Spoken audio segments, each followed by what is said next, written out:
The Baltimore Ravens hired Jesse Minter as their next head coach, and new details are coming out as to why Minter was the choice.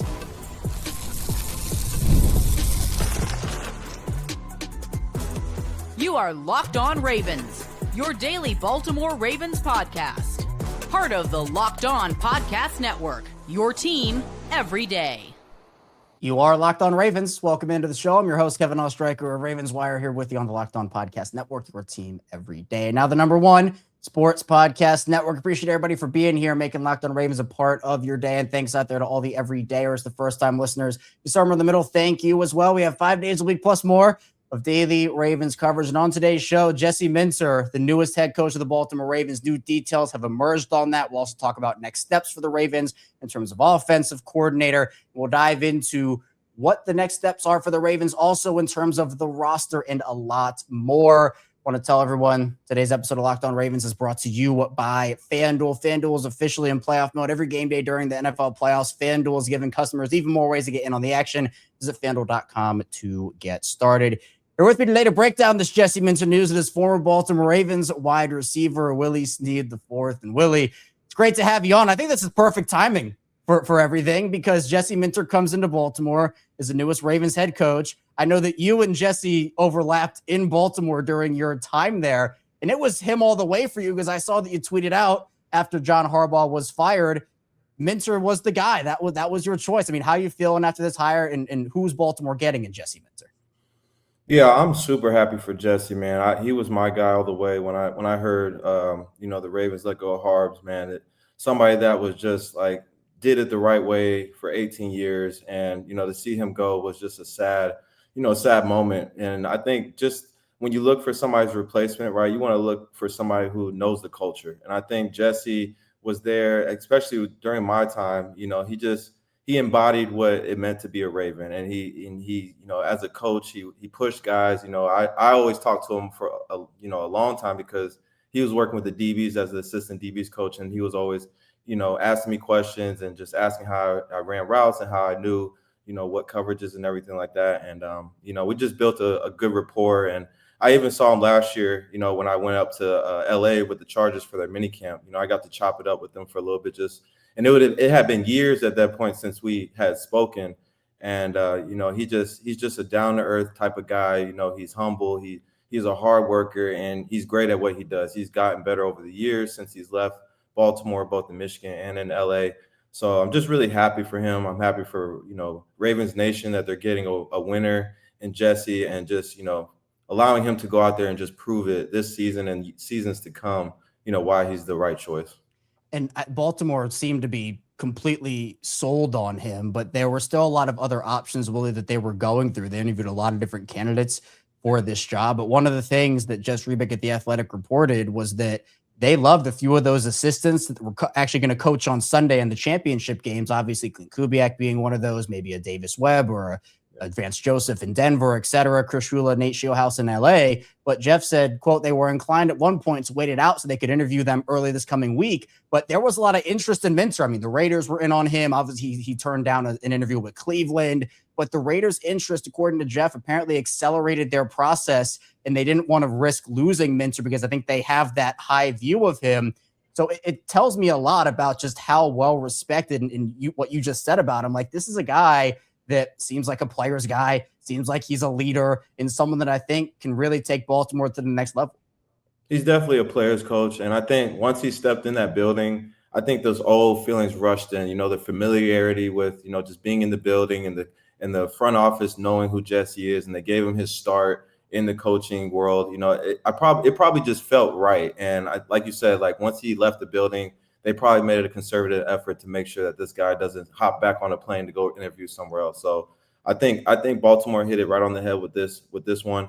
And I'm just excited to see, where Jesse takes it. It's a new era, an era that, for a long time has been Harbs, right? So it's going to be something brand new. I think everybody's going to be excited just how it looks and how everything turns out this season. Well, and speaking of Harbaugh, I know obviously you were with him during your time in Baltimore, and are there any similarities you think between those two guys that you think you're going to carry over? Is it maybe a different style than what Harbaugh brought to the table? What do you kind of expect there from Minter?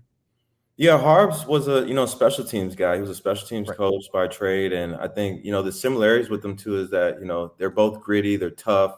They emphasize defense, which wins championships. We all say that, and then I think offensively, I think it's just going to come down to who they bring in as the OC to kind of see what how they can marry that up with Lamar and use his strengths and all those things with the weapons that they have. So it's going to be interesting to see where they go offensively, but I know one thing for sure, Jesse is all about, defense. I know Harbaugh was huge on defensive special teams throughout his tenure, but they're just both gritty, tough, down-to-earth, humble Christian men. I think at the end of the day, you're getting a great person, a great man to lead this team, and I think guys will respect Jesse just with how he came up in the coaching ranks and where he's at now and all the success he's had. He's one of those guys that you definitely want to get up and play for. And you mentioned the OC position. We'll get to some potential options there in the second part of the show and what's been being said about that. But I think a big topic of conversation is the dynamic that whoever the head coach was going to be was going to have with Lamar Jackson. And I think with Clint Kubiak, what he's doing in Seattle and that offensive mind, everyone's like, oh, that makes a lot of sense. And I thought that was a great option for them. But apparently, James Palmer's reporting that he and Lamar already have a great relationship, meaning Minter and Lamar. What do you think that the dynamic is going to be with those guys? I mean, obviously, Minter and Lamar were in the same building together, so they already have a relationship. I mean, what do you think that now with Minter coming back as the head coach, he and Lamar will be able to accomplish together? Yeah, I think they're just going to try to rekindle that, relationship that they had. Nobody knows the kind of relationship that they have but those two, right? So, I think the fact that the familiarity with those two, the fact that Lamar's seen where Jesse's been at and how he's climbed the tree, I think there's just going to be a certain amount of respect Lamar's going to have for him. And I think once he gets to know who Jesse is and his plan and his vision for the team, I think Lamar's going to buy in, and I think he's going to try to take it to the next level, honestly. He has to be excited about this new beginning. He's got to be excited that it's somebody that he knows and he's familiar with. So I'm just looking forward to see how that relationship grows over the months to come. And, just as the season gets here, right, we're just going to be looking forward to that camaraderie, how that relationship builds over time. And I think one of the big things is that, the Ravens, in my opinion, Willie, were the best head coach opening out there for a lot of these guys for a lot of different reasons. And part of that has to do with, some of the stability that's been offered in Baltimore, especially with Harbaugh being there for 18 years, which is an incredible run. I mean, you rarely see that in sports nowadays, but obviously the Ravens do have a reputation. And what seems like the Raiders, who are going through a bit of a rebuild process, Cleveland, who's been trying to find their guy for a while, it just felt like that stability probably played a big factor for Jesse and his decision. So for you, and with the reputation that Baltimore has, how much do you think that the familiarity aspect maybe pushed Jesse to Baltimore and pushed the Ravens to reunite with him? Yeah, I think it's huge. I think it's one of the main reasons why he came back. Just the familiarity with, Eric and Steve Bisciotti. They know him. They know how he came up in the ranks. He went to Michigan and worked with Harbs again, with Jim, and Wink was there, Wink Martindale. So I think it's just he's been in the same system. He's been with the same people over time. And I think in this league, and I really think that the Ravens are one of the best organizations because they have stability, like you said, and they want to hire in-house, right? They want to hire in-house people that have been there. And I also thought Anthony Weaver would have been a great option as well because he's a defensive-minded guy. He's been in the building. He's a very respectable man. Great guy. But I think the Ravens look for those guys that have been in their building, that know their culture, that know how they want things to be ran. And I think that was a huge reason of why Jesse was probably the top candidate, for them. And, I think it just took them kind of just seeing face-to-face, getting face-to-face, talking ball, and for them to kind of just say, like, this is our guy. Like, we can't let this guy get on the plane and head out of here. So I think they made the right decision. And over time, that will be proven whether it was the right choice or not. Yeah, and you mentioned you were up in LA with the Chargers and mini camp and all that. I mean, what was it like, experiencing the Jesse Minter defense? I mean, obviously in Baltimore, he was a part of the staff, but it wasn't his defense. But you being in LA, seeing how Jesse did his thing, I mean, what types of things defensively do you think is going to bring to Baltimore? Because obviously it was a bit of a struggle at times for Baltimore's defensive unit last season, and the hope is obviously that he can return that defensive excellence back to the Ravens. Yeah, I mean, the couple of days I went against his defense, I noticed that he's going to put his best players in position to make the plays. Like Darwin James was very close to the line of scrimmage, kind of similar to Kyle Hamilton. Putting that star player in position to make every single play, whether it's a tackle, dropping coverage. I think that was one of the main reasons that I saw just going up against the defense. They're a top-down defense. They don't try to give up the shots. They'll give up the stuff underneath and rally and tackle. They're relentless to the football. They're always pursuing the football and trying to knock it out. The pass rush was elite. I just felt like that defense was just playing fast. It's not a difficult defense from what I've heard. So it allows guys to think less and play faster, right? And I think that's one of the things when you talk about defenses is like when you watch the film, are they playing downhill? Are they knowing what is going on and reacting and getting to the ball, right? And you can see when guys think too much, right? You can see when there's confusion, it's not clear. And I think that's something that with Jesse's defense is that what you're going to get. And the guys on defense can play fast, they can get to the ball and make plays. And when you eliminate that thinking part, you really see what defenses can do and you see the potential that they have. So I expect, Jesse to bring that kind of mentality, that defense that LA had for the last couple of years and just implement that in Baltimore. Because Baltimore's not far off. We always had an elite defense. I think it's just a scheme, the different scheme and the dynamics of the defense that might change and, allow guys to play faster, not give up the explosive plays and keep everything in front of them, rally to the football and get the ball out. Yeah, and to your point, it's that like bend don't break mentality, and that's something that Baltimore you mentioned. And like there are a lot of similarities there, and that shows in the conversion rates too, where the Chargers were last season in 2025 the 5th best third down defense in the NFL, 4th best red zone defense in the NFL, turnover unit. You can simulate those pressures. Mentor didn't necessarily blitz a ton, but I think that again, the talent that Baltimore has on the defensive side of the ball, and if you continue to add to that roster, yes, I'm excited for that defensive potential. I'm also excited for the offense. But obviously, a lot of that is going to hang on the offensive coordinator and who they decide to hire. So coming up, we'll talk about potential next steps there and who this offensive coordinator could be in the latest rumblings. So stay tuned. Plenty coming up on Locked On Ravens. First, the show is brought to you by TurboTax. Tax season doesn't have to take over your life. This year, TurboTax is making it easier than ever to just hand things off and move on with your day. With TurboTax Full Service, you can have your taxes done for you by a trusted local expert, start to finish without the stress or guesswork. Instead of spending hours trying to figure out forms, you can meet with a local TurboTax expert in person or connect online. They handle everything from W-2s to self-employment forms and work to get you every deduction. You can upload your documents, go about your day, and get updates right in the TurboTax app. It's a huge time saver and gives real peace of mind knowing an expert is handling it. For a limited time, you can have your taxes done by a local TurboTax expert for just $150 all in if a TurboTax expert didn't file for you last year. Just file by February 28th. Take taxes off your plate and get back to your life. Visit TurboTax.com/local to book your appointment today. Locked On Ravens, Kevin Oestreicher, former Ravens receiver Willie Snead IV here, breaking down the Jesse Minter hire, all things Baltimore Ravens. Thanks so much for being here, making Locked On Ravens a part of your day and your first listen each and every single day. Again, 5 days a week plus more of daily Ravens coverage, a ton of other content as well, including the Everydayer Club. If you want to check that out, link in the description down below. But Willie, I think offensive coordinator, because the thing with Kubiak, like we had talked about earlier, was, all right, he would be the offensive guy. He would be the one that was leading that offensive charge, and you could figure out the defensive stuff with your coordinator. But now it's flipped on its head with Minter coming in, and whoever that offensive coordinator is going to be is going to have a tall task ahead of them, but a fun one with Lamar Jackson and working with him. There was a report about Cliff Kingsbury potentially being the guy that Lamar Jackson has the stamp of approval out on, him obviously coming over from Washington potentially. There was also a report that the Ravens actually did their last head coaching interview on Thursday with Bills offensive coordinator Joe Brady. And we know that Baltimore was interviewing guys for both head coach and offensive coordinator opportunities, that coming from Tom Pelissero, the Brady report. So I'm interested because there are also a couple of younger guys out there, like a Nate Shieldhouse, the pass game guy in Los Angeles, or even a Davis Webb, who was a quarterback until just a little bit ago and now is the pass game guy in Denver. Do you think that an experienced coordinator is more so what Lamar Jackson needs? Do you think that they should maybe take a risk with a younger first-time play caller?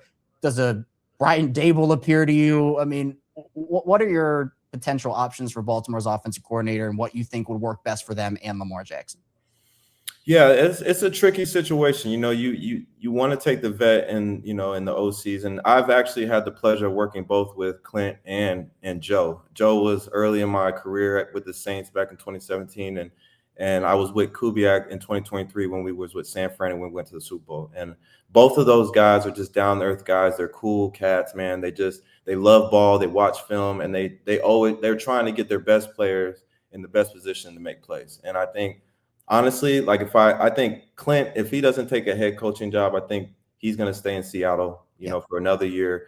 I think they have some great momentum. I think they're my favorites to win the Super Bowl, honestly.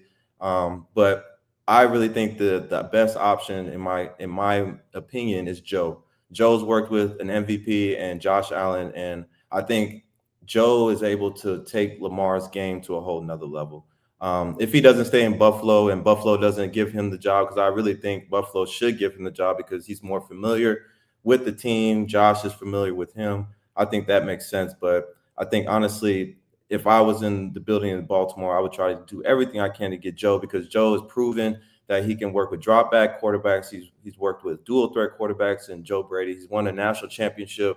He runs a scheme that favors, quarterbacks that are athletic. And obviously when you have weapons around him, he can get those guys the ball in space too. So, it's going to be a tricky situation. The young coaches out there, there's a lot of guys that are continuing to prove themselves. When it comes down to it, they just got to do their homework. But I think Joe Brady is a great option. I think Clint would have been a great option as a head coach, but I think that would have went away from what the Baltimore Raven culture is. They're built on defense, they're built on special teams, and then offense feels like it's always been secondary. You know what I'm saying? But I love the hire that they did with Jesse, and if they can steal Joe Brady, I think that would be the way to go, because you're getting a veteran OC that can really utilize Lamar and his skill sets and maybe take his game to another level. All right, well, you talked me into it. All right, that's it. Joe Brady, next offensive coordinator for the Ravens. You can chalk it up. You heard it from Willie here. We'll see, man. I like it. I like it. I think that he's a guy, again, it's that veteran play caller, someone who has been there and done that, obviously, in big moments with Josh. And, Buffalo wasn't able to get over that hump with Joe as the offensive coordinator. But, with the other options, and again, I think Kingsbury probably being the other one, Cliff Kingsbury, that would be intriguing. Would Cliff be someone that would intrigue you in Baltimore, kind of like the more air raid-ish type of offense? Or do you think that, you're all sold on Joe and that's the guy that you think should be the guy?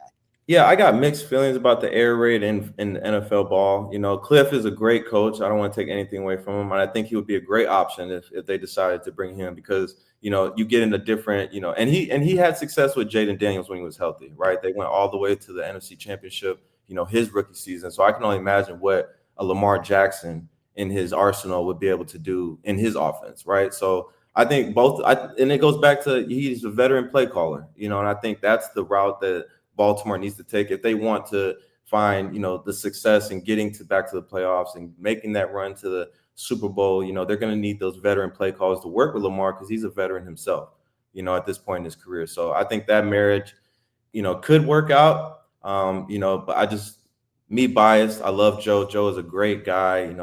Everybody loved Joe when we was in New Orleans, and he was just assistant tight ends coach at the time, right? So, he's grown so much. He's been around ball for a long time, and I think just the fact that he's been with Josh for so many years and he's turned into an MVP season, I think that rings bells, and I like that call. But I like Cliff too. He's proven, and I think he would do special teams with Lamar as well.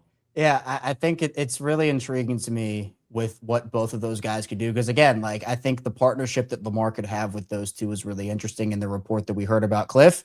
And if Lamar, and that's the endorsement, then all right, we'll see. Same thing with Brady. A younger guy is more of a risk, especially someone who hasn't called plays before, because again, you don't want to waste a window, and the Ravens are in the middle of that right now. But I think the cool thing with Jesse is that his floor is very high, and the Ravens can have that already excellence with him. But the ceiling also is super high. And that's the cool thing to me. It's the best of both worlds, where you're going to compete for Super Bowls right away, in my opinion, if you can get everything right. But then you also have an opportunity, because the Ravens, I think Willie went into this thing, they want the next John Harbaugh in terms of they want 18 years. They want 2 decades. They want that guy who's going to be a staple. And so for you, I want to circle back on Jesse for a second, because I think the the energy factor is really important for a lot of people. And, you guys like Anthony Weaver pumping people up. And that was Zach Orr. Zach Orr's whole thing was, he's going to be that fiery DC type of guy. What's Jesse's energy like, and you being with him and being in multiple stops of his journey? Is he that like rah-rah type of hype you up type of guy, or is he more of a leader in different ways, but the energy is still there? Yeah, I mean, he's more of a reserve guy, and you got to remember when he was with me in Baltimore, he was the assistant DB's coach, right? So his role was completely different from what he was the past 2 years, well, maybe 4 years, because he was the DC. Was he? I think it was the DC in Michigan too. Yep. You know what I'm saying? He was in a completely different role then to what he is now, and I'm sure he's grown over the years. I mean, maybe he might be more outspoken, but from when I know, and I've gotten to know him for the years, and just seeing him again back in July of last year, he's a very reserved guy. He's a down-to-earth cat. He leads in a different way. And I think that type of mentality, and you can hype guys up in different ways, right? Through a message, being the rah-rah guy on the sidelines. I just think he's going to be proven with his scheme, with his mentality, how he talks to the team, how he goes throughout the week, and his preparation and the confidence that he shows, just with his actions, not his words, right? And I think that's where, you're going to see a difference in Jesse. And Harbaugh was like that a little bit. He wasn't very, rah-rah on the sidelines, but, in the locker room and the team meeting rooms, he knew how to get guys fired up. He knew how to, get guys ticked off and ready to play. And I think that's what counts. Like when guys look at you in the locker room, is their hair on fire? You know what I'm saying? Are they ready to go and dominate somebody for 4 quarters and go out there and get the dub, right? I think that's the question. And I think Jesse can do all that, because I bet if you ask anybody with the Chargers the last 2 years, I'm sure they have nothing but great things to say about Jesse, and getting guys ready to go to play a game every single week. I have no doubt Jesse can do that. Yeah, and just, hearing what you're saying about him, and there's already been stuff coming out about, like you said, like Chargers players speaking super highly of him. I mean, Derwin James said, quote, he's that guy, he's that leader, that alpha. Guys play hard for him. He's just that dude. And every day you know what you're going to get with him. And I think that's another big thing too, is like, it feels like from what Derwin's saying, from what you're saying here, he's a real guy that's going to tell you like it is, but also inspire you and help you grow and just be there for you. And I think those are important qualities in a head coach. Guys can respect that. He's got his own swagger. You know what I'm saying? Like guys can feed off of that. You know what I'm saying? Because it's authentic. It's real. He's not trying to be somebody who's not. This is who he is, and he's great at what he does. And he's a leader of men, and he's grown at that over the years. And, just to see him now, just to where he started to where he is now, you can only but respect him. And, if you're on that team and you're around him for a couple months, I'm sure after you've seen all the guys, comment and just, say their farewells of just how great he is, an alpha, a leader, a dog, you know what I'm saying? Like guys want to play for somebody like that. And I think that's very rare in this league, because, some guys will try to be something they're not, but I think Jesse is all authentic, all real all the time. And guys will be able to pick up on that. And at that point, it's like, man, I want to play for this guy. I want to win a championship for this guy, right? Because, that's what it's all about. Yeah, it's an important thing. And the thing for Baltimore right now is getting over that hump that unfortunately, the Ravens were not able to so far in the Lamar Jackson tenure. But hopefully Jesse can be that guy for them. And coming up, we're going to talk with Willie about his experiences in Baltimore, John Harbaugh, Lamar Jackson, and a lot more. So stay tuned. Plenty coming up on Locked On Ravens. First, the show is brought to you by Gametime. NFL season is in full swing, and there's nothing like being at the game. The crowd noise, the energy, and cheering alongside of the fans. Watching at home is great, but being in the stadium hits different. The frustrating part has always been getting tickets, waiting in queues, dealing with logins, and watching prices change right at checkout. That's why the Gametime app gives the advantage back to fans. It's the hack for unlocking amazing NFL tickets and experiences in just a few taps. The app is incredibly intuitive. Browsing, comparing, and buying tickets took just a few minutes for me. And one of my favorite features is being able to see the view from my seat before buying, so there are no surprises. And the zone deal stood out to me because you pick the section and Gametime picks the seats, and you save even more. Take the guesswork out of buying NFL tickets with Gametime. Download the Gametime app, create an account, and use code LOCKEDONNFL. That's LOCKEDON NFL for $20 off your first purchase. Terms apply. Again, create an account and redeem code LOCKEDONNFL for $20 off. Download the Gametime app today and get back to being there live. And the show is brought to you by FanDuel. FanDuel is officially in playoff mode every game day during the NFL playoffs. FanDuel is giving customers even more ways to get in on the action because right now, every NFL playoff game day, FanDuel users get a profit boost pack waiting for them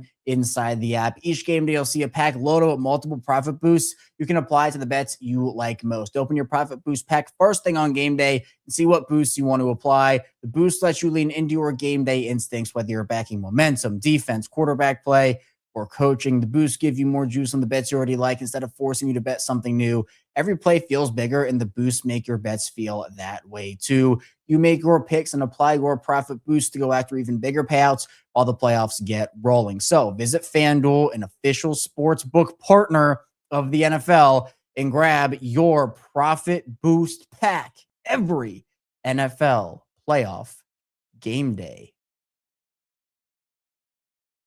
Back here, Locked On Ravens with Willie Snead IV. I am Kevin Oestreicher. We're diving into Jesse Minter being hired, next steps for this Baltimore Ravens team.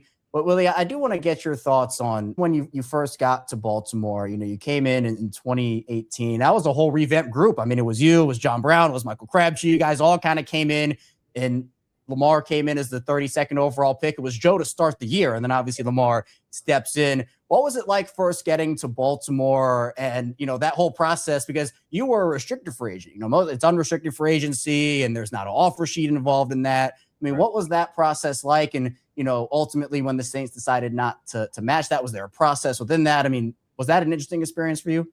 It was a little stressful at the same time because, you know, it was around like when we started coming back for off-season workouts. And, you know, I didn't want to be that guy to hold out because I was a restricted free agent. So technically I was still on the team. But, you know, if a team wanted to come get me, they can. And, you know, the year before I didn't have the best year compared to my first 2 years in New Orleans. So it was really up in the air if somebody was going to take a chance on me. And, you know, I was doing a lot of praying and fasting just for answers because, you know, I loved New Orleans. Like I wanted to come back to New Orleans and, you know, kind of make things right from the year before. And, you know, when Baltimore called, it was Eric DeCosta who called me and asked me if I wanted to be a Raven. And I was like, man, I would love to come to Baltimore. And I knew the history of Baltimore.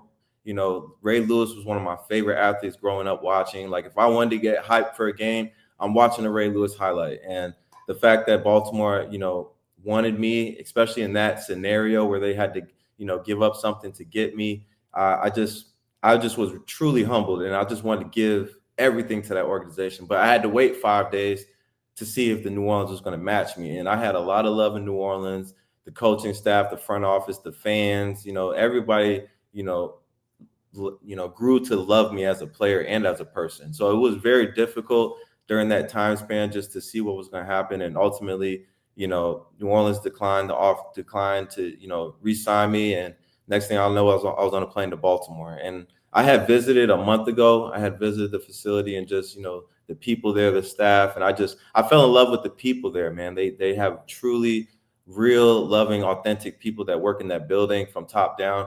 And, you know, I could just see myself there before they even signed me. And I told them that, and, you know, ultimately worked out. And when I got there, you know, it was just everything I thought it was going to be. And the fact that we drafted Lamar, who was a young player who just, you know, who already had the motivation and, you know, the chip on his shoulder to be great because of, you know, how the draft fell for him. You know, we have a connection. We're both from South Florida. So I just felt like we connected right away. And, you know, just as the years go by, I've connected with Joe and just Suggs and Brandon Williams and Yonda. Like, I just like was around Hall of Famers, and I just appreciated every moment of being there. And I just wanted to do my part, and whatever role that is, you know, I just wanted to be great at it and help that team get wins. And we won a lot of games, you know, especially after that 2018 season. And, you know, I'm truly grateful that I was able to have a tenure in Baltimore and be able to win games and play with Hall of Famers, man. It was just one of those highlight moments of my career that I can look back on, and I'm truly thankful and humbled to be a part of a historic franchise like the Baltimore Ravens with the players they had. You know, I was just like a kid all over again, man, just loving the moment and embracing it at that time. And you got to see like the evolution of Lamar, like, you know, from 2018. And then again, when Joe got injured, Lamar stepping in 2019, the MVP season, like you were there for us. I mean, what was it like playing for him? And obviously now seeing his evolution to where he is today. I mean, obviously he, with being a dual threat guy, being able to make plays both with his arms and with his legs. I mean, that evolution must have been pretty cool to kind of see in real time. It was. It really was, especially that 2019 season when we just went on a roll after that Miami game where we just blew the top off of Miami. And that was us coming back to the crib, me, Lamar, Hollywood. Like, it was just a great start to that season. And just to see how Lamar just grew as a player and the respect he earned, so not too bad for a running back, you know what I'm saying? Like, those moments, it's just like we had so much fun, you know what I'm saying? And to be a part of that, just to see Lamar have that great season, to see the seasons he had afterwards, I'm truly humbled just to be a part of it. I mean, we had one of the best run offenses in NFL history. I mean, you could Google that, and it's going to show the 2019 Baltimore Ravens, and the evolution of that, and just everything that just came with that 2019 season was just awesome. And for me, it was a big transition because you go from Drew Brees to Lamar Jackson. It's like night and day a little bit. So there was an adjustment because, he was young and, I'm coming from a 15-year veteran at quarterback who's going to be a Hall of Famer in his own right to rookie second-year Lamar Jackson who's just trying to figure out, and all you know that he is a gamer. And when that game comes on, man, you just got to be ready to go. And like every moment I see him scramble, it's just like I told him to his face, I'm like, bro, if you ever get in scramble mode, no, I'm working for you, man. I'm working for you because that's what we had to do. Like plays broke down so much, and we had to skate. We had to make sure that we're working for Lamar, and I just get to see him over the years just become a pocket quarterback in some way, and just to continue to utilize his legs. It's just it was awesome to be around because that's my boy. He's from the crib, and I'm used to that type of, game where, scramble, dual threat guy. Like I'm used to seeing that. So it was an adjustment from, Drew to Lamar, but at the same time, it's just like I had so much fun with that guy. And all my years in Baltimore were fun, man, because we enjoyed it. And, we just felt like we were actually like loving the game again. It just didn't feel like a business. It's like we out there actually playing for each other. And that's what Harbaugh's brought.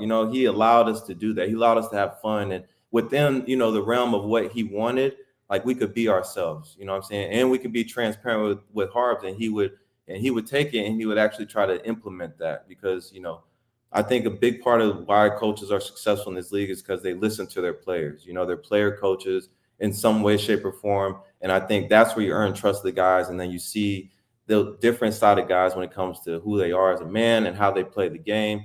All those things factor in. I think, at that point in time, in that window of time, I think we just maxed out the moments outside of just, that would have been awesome to get to a Super Bowl. We probably would have been one of the best teams in NFL history at that point, but, like you said, man, it was just one of those moments where I was a part of the beginning of Lamar's journey, and to see him now, just thankful that I was able to help him to be that vet, he can look to and, try to, learn from and implement his own game, if that makes sense. Yeah, no, that's so awesome. And I like, again, with the stuff with Jesse, like hope you're bringing that as well. Like the stuff that you said with Harbaugh and the realness, players guy, and especially, the winning, that's pretty fun too. So hopefully the winning, that's going to translate over too. And that was a guy, again, with Jesse that all the reports are continuing to come out, Willie, about how the Ravens move fast because they knew how much Jesse was involved in this process, not with them, but with other teams as well. And they wanted to secure their guy. So I'm really excited. Before I get you out of here, Willie, tell me, is there anything you want to plug, anything you got going on, social media, events, anything? Yeah, man, I just, I played 11 years in this league, and, honestly, I think I played my last year, and I think I'm going to, walk away from the game proud, and I'm not officially retiring yet, but, I really want to coach. I want to pursue that part of my, chapter of my life. And, I'm a coach's kid by nature, so I always knew that coaching is in my DNA, and it's something I would want to do. So, just transitioning to that, man, I haven't officially made it known that, I'm retiring or I'm not going to play football anymore. But, that's something that I've been, thinking about the last couple months, the last year, because I haven't played football since 2023. And, that's been a long time since. That's like 3 years. And I think, honestly, I want to be able to start my coaching career, to make that step, from player to coach. And, I really think I could do something, in this league as a coach. But honestly, that's really it, man. I've been so blessed to play this game for so long. I played over a decade in the NFL. Nobody thought I would play past 2 years going undrafted, and it's by the grace of God and all these coaches that I got a chance to meet, and they got a chance to know me and give me a chance, and I try to make those guys look as good as possible when you take a chance on Willie Snead. So just truly thankful, truly humbled. I appreciate you, Kevin, for giving me this platform to be able to talk ball with you, talk Ravens football. And, I'm shout out, Ravens flock, all the love they showed me, man, over the years and even beyond, my days in Baltimore. I still got a lot of love in Baltimore. And I only wish the best for Jesse, man. I love that guy. He was there in 2019, so you know what it looks like. And I can only see true success for the Baltimore Ravens, and with Jesse and LJ finally getting the ring, man. It's going to happen, man. And I think they got the right guy to do it. And I'm only expecting great things for the city of Baltimore going forward, man. So I appreciate you, Kevin, again. I appreciate everybody listening, all the Ravens flock. And that's really it, man. I appreciate you, dog. Yeah, absolutely. I appreciate you, Willie. Thank you so much for talking with me. And we're going to be back here. We're going to probably have some bonus episodes with Jesse Minter, or all about Jesse Minter over the weekend. So if you're listening to Locked On Ravens, be sure you tune in for all that. You can like and subscribe button in video form, follow along and subscribe in audio form. I'll see you right back here soon on Locked On Ravens.